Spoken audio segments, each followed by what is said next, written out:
right, guys, this is the 54th hired request on the list. We're actually going to use sheet music for this, and I have the letters written in. If you want to take a listen to it, it's on YouTube. Just look up the title there, Sardis, I don't know how you say that, by Vittorio Monti. And it sounds a lot like something Liszt would write. Very beautiful piece. But this will be on webpianoteacher.com. And I will have all my sheets for this for download for those of you who want to have this with the red letters on there. So you can learn some, have the sheet music with it if you want to do that.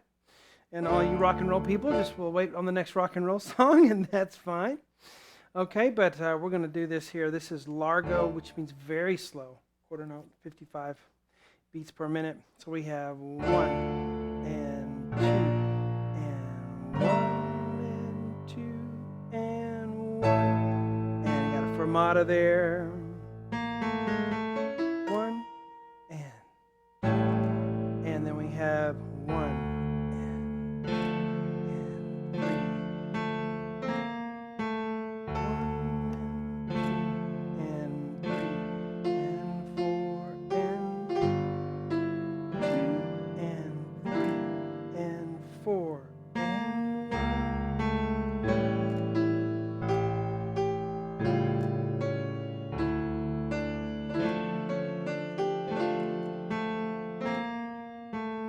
All right, and it is just me in the studio today, so this is the only camera view we have.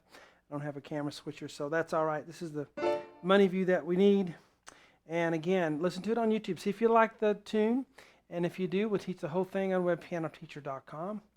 And there we go. So we get all kinds of things, don't we? We have rock and roll music, we have pop music, we have classical music, and then this composer that I'm not very familiar with, but it's a very good piece of music. All right, so we'll start with 2/4. We have 2 counts in the measure, and then later we go to common time, which is 4 counts per measure.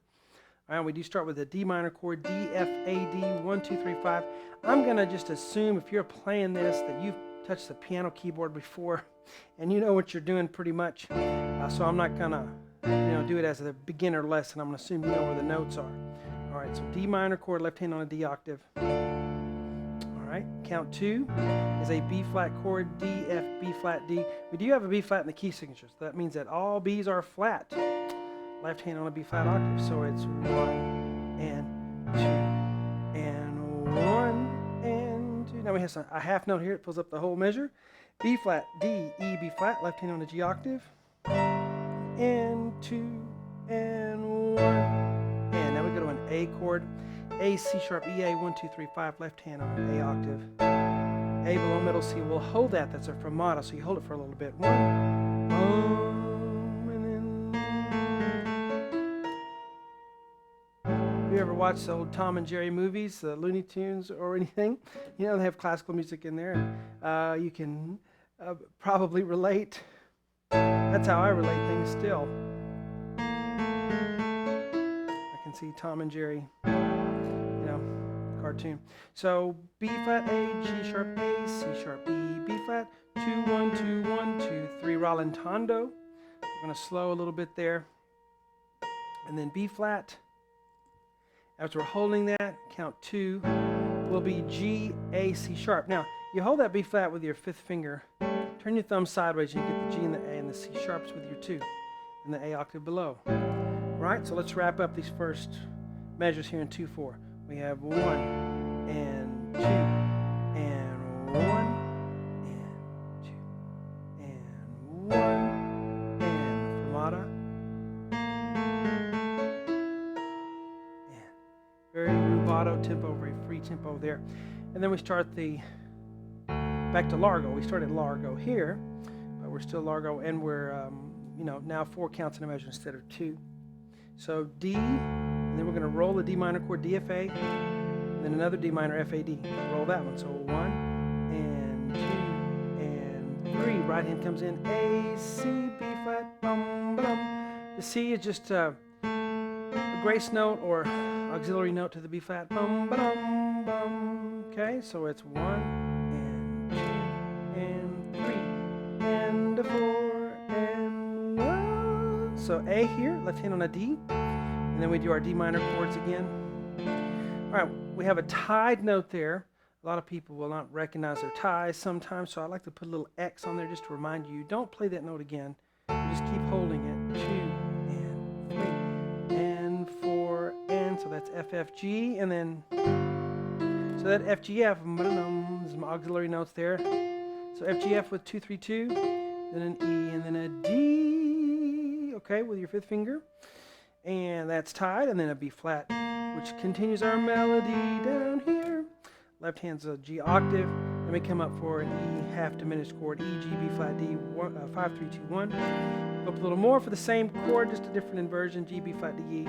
So it's 1 and 2 and 3 and 4 and. Make sure you wait long enough, see? 1 and 2, 3 and 4 and 1 and 2 and.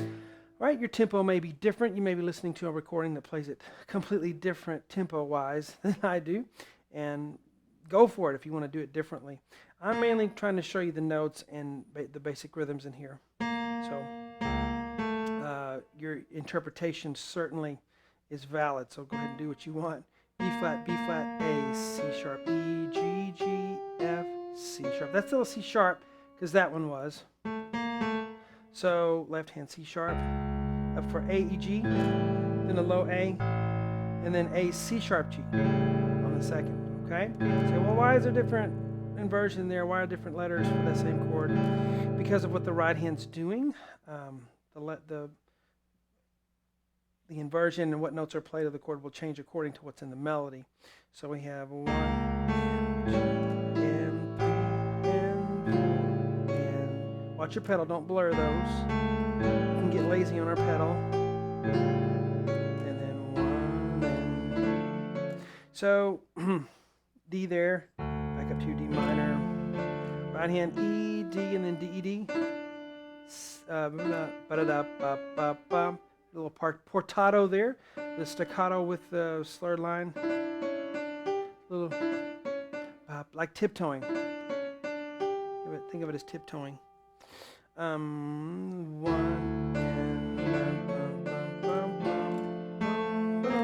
and so we have the A, C, B flat, A like we had over there. Okay, so right there it's 1 and.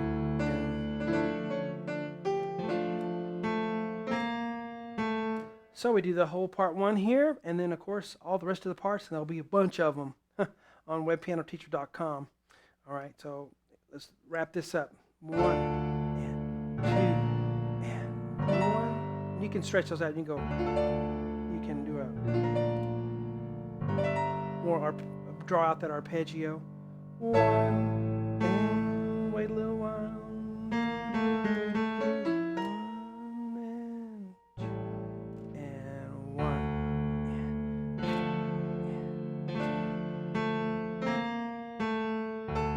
Imagine a cello solo or something.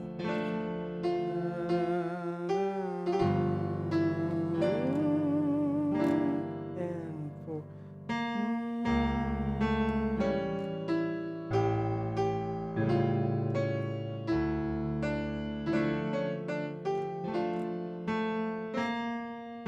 All right, well, I can't wait to see what's next. But there is our part 1 video. I'll see you on the website for part 2.